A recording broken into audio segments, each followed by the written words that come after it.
All right, hello everyone. Welcome to another edition of TUC Talk. We are here with the famous social media guru, podcaster, author. Everything he does is awesome. We're here with Reec Swiney. How you doing, man?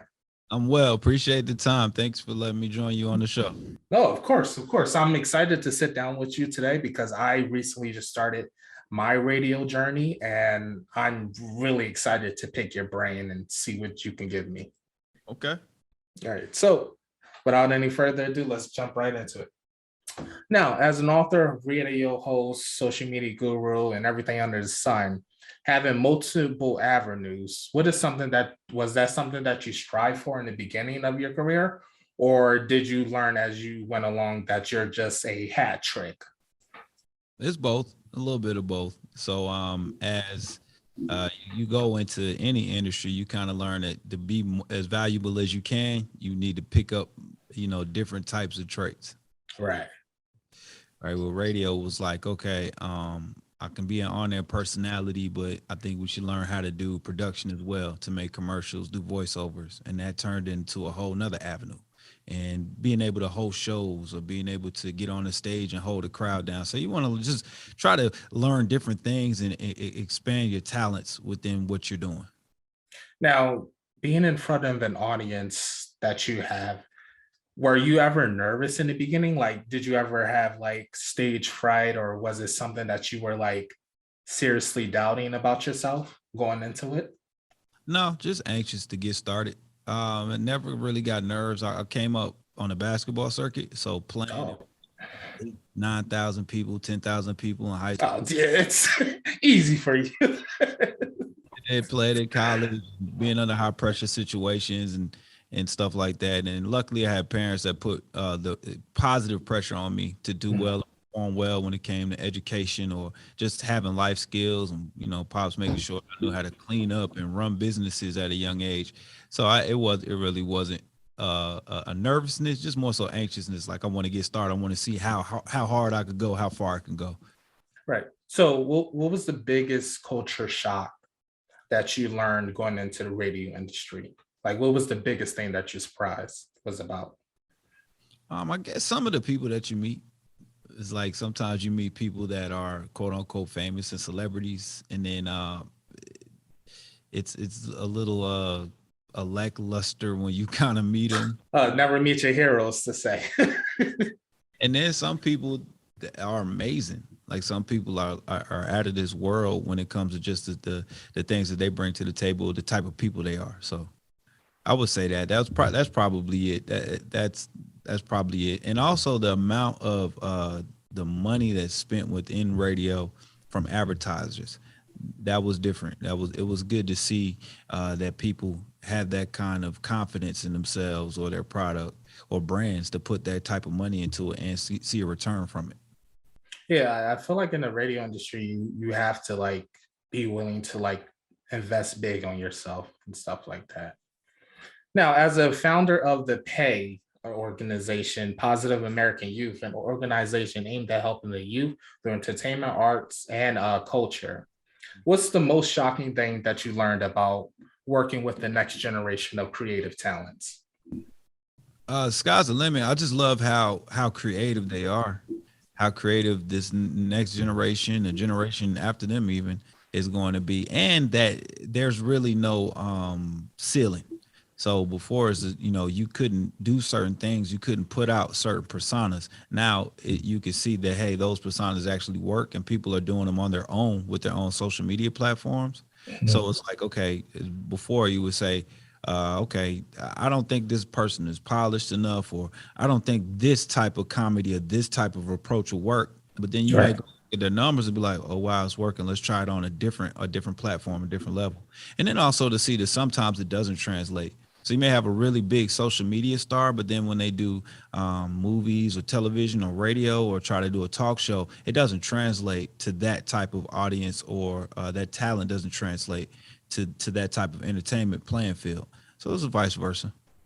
So I'm glad that you mentioned it, like doing it on your own, because growing up in school, and I'm sure this is still relevant to today, A lot of school districts, superintendents, and the Department of Education as a whole tend to look at music and creative endeavors like that as the weakest link or the first to go in many cases. So, what is your organization doing to help protect that endeavor? Just that. Offer situations and alternatives to education. So yes, you need to know how to read, write, add certain things of basic sciences. The issue is this: in certain demographics, and this is just the political side of it, in certain demographics, certain area codes, those specialty classes are cut. Music, entertainment, Yeah. art, those are all cut. But in other zip codes, those things are still prevalent. And even if they aren't, even if it's a statewide cut, right, or a Mhm. budget cut where they take those out, they're always going to have some type of place that you can go in certain zip codes and area codes to try to grow that talent or try to get that, you know, that interest in that subject to be watered. And that's not the case in some of the zip codes and neighborhoods, and mainly urban neighborhoods, which is a problem. So with Positive American Youth, we try to offer different things like that, teach voiceover class and radio class, and we have a thing called Formula Prep where in Reese's Gold Club, where we teach kids just different avenues to income within the entertainment industry to try to spark their interest, and then tell them where to go once that interest is sparked. So it's not just like, hey, you should do radio. No, this if you want to do radio, these are some different things you can do to try to pursue that dream. Here's some keys, here's some tools to pursue that dream, to keep that interest going. Because, you know, once you have an interest, you might fight to try to get further in life to achieve those goals. Yeah, having an interest in is one thing, and then actually acting on it is a totally different subject. And So, those neighborhoods, a lot of us, sorry, cut you off. Some a lot, no, you should. some of those neighborhoods with people of color, urban communities, those Mhm. things are cut. Like the music, the arts are cut, Yeah, and then they don't have an outlet to go find them. But we strive in those arenas too. So it's kind of like a double-edged sword of negativity. If you are probably going to strive in it, but you can't get to it, what are you going to do? You're going to find other things to do, and most of those things aren't yeah, that. yeah, exactly. So, one of the programs that I saw on the website was one of your published works was the I Still Bully Us book series, which I thought was pretty cool name. What was the inspiration behind that character, and how do you relate it to the theme of anti-bullying? It was a couple things. So the books actually were an idea. So I was reading my kids' stories at night, trying to get them to go to sleep. Out of books, running out of stories. So I just started making up stories with this puppy. And then I was telling my dad about it. He was like, man, you should just go ahead and write your own book. So I started doing it. I was doing music. If you guys know me, know the history, I was doing music. So it was easy to write in that regard. And the books were rhyming books because it was targeted at a certain demo, which are, you know, younger kids, elementary school and younger kids. And because I was writing the books, my kids were getting excited about literacy. And I'm like, you know what? Let me show some other kids that, you know, you could write your own book. You could look, Right. talk like us, walk like us, you know, and write your own literature and just trying to get them excited. So that's kind of where it came from. And then it kind of grew legs on its own when we said, okay, let's make these things targeted to certain types. So we want kids to not be bullied, and we want kids to get basic life skills and to become, you know, interested in literacy, reading, and have fun with it too. So that's where it kind of came from. Right. So I know bullying in this day and age with the advancement of technology and all that stuff, social media, it has taken on a new form, cyberbullying to be exact. Do you think cyberbullying is something that can be controlled despite the vastness of the internet? Not only because there's so many angry people out here and people that are unhappy with themselves, and that the easiest thing to do is attack another person so you can feel Yeah. good about yourself. So I think that I don't think that part can be stopped, but I think you can filter what you intake. So like myself, I won't get on social media at least for the first 2 hours of me being on. Yeah. Um, Same. Hey, Reed, do something positive, do something I like doing, you know, before. And then I jump on social media, do some amazing, maybe post something funny or whatever. But I think It sounds cliche and it sounds a little square, but everybody just needs to learn how to be a little bit nicer on social media. And also, try to filter what you take. You cannot make anybody post something, right? But what you can do is try to filter or just look at what you accept to be true or what you accept to look at. Right, right, right. So this is more a question for myself because I actually do like the books. Um, do you think Ice the Bully could be something of an animated Saturday morning type cartoon show? Something that you could pitch to Netflix, Peacock, something like that, Nick? Yeah, go ahead and help me pitch it, man. That's the next step is for that, because there's so many lessons that Ice can teach or learn. And it's a bull character, but he's surrounded by kids that look like, all the kids in different neighborhoods. Right. So I think so. I think that they could grow legs like that. And with so many different outlets for content, that's the next step we're hoping for. Yeah, absolutely. So from working with kids to your social media following and TikTok and all that, what has been the biggest highlight of your career so far? The interview it's a different thing. So one thing is just having people look at my stuff and be motivated to do more. Like I motivation for people saying, "Oh man, you went and fed those people, so I went out and bought some socks and gave some people some socks." Or you did a holiday giveaway, so I went and cooked, or bought some dinner for my neighbors who I know needed it.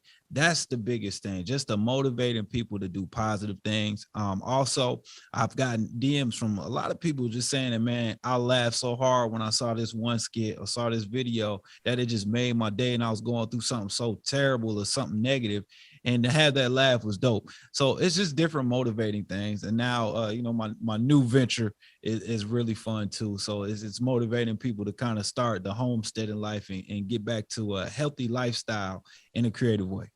Yeah, I'm definitely going to touch on that new venture. I know exactly what you're talking about because I really want to ask you about this. But like all things, there's highs and lows. So what has been the lowest part of your career? Something that almost broke your spirit or made you want to quit? Okay. I haven't had that moment yet. Okay. I was kind of giving some game, and this is probably why. I was giving some game from a couple of radio vets that when you transition from one thing to another, there are going to be people that fall off that you thought were really there for you, So when I transitioned from a major station to doing my own thing independently, but then going back to syndicated radio, it was just like some people fell off, some phone calls didn't get answered because they didn't understand what you were doing. And then when they saw the outcome, they started back like, "Hey, bro, all right, yeah."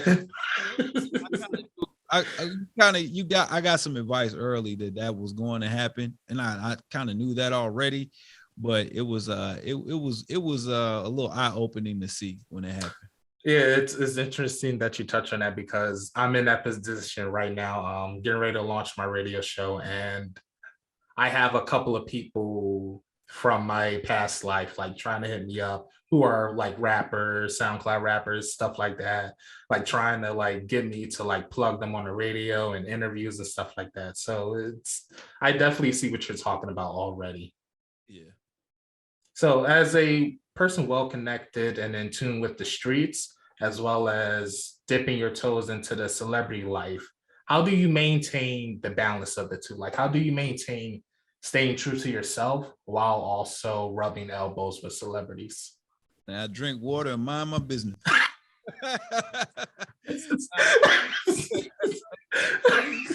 Man, it's prayer every day. You get a sense of humility, and that's just for me, to each his own. But for me, it's prayer, keeping the things that I know are really important at the front, which is family, hard work.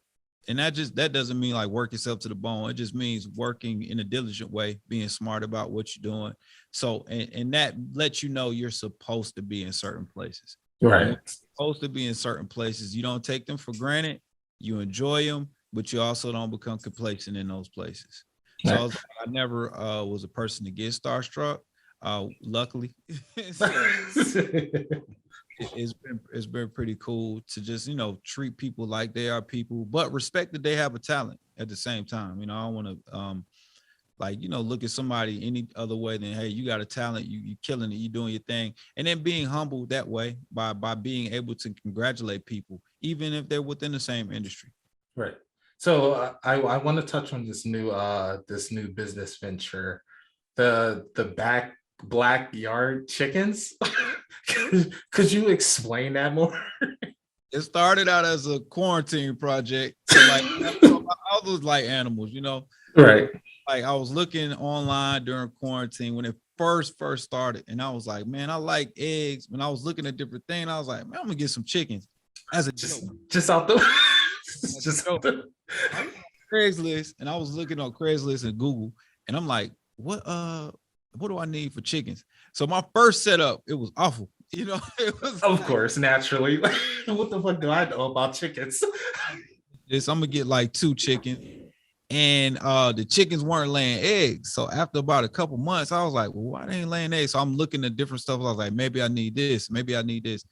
Turn around now, man. I got 9 chickens, a coop. I got a bunch of eggs. This is all types of stuff. So now I'm getting into growing your own food and homesteading and just learning the benefits of having a food back, like yard to table lifestyle, homesteading, and the stress releases it does for you. Just being outside in general. I was just speaking to somebody about this.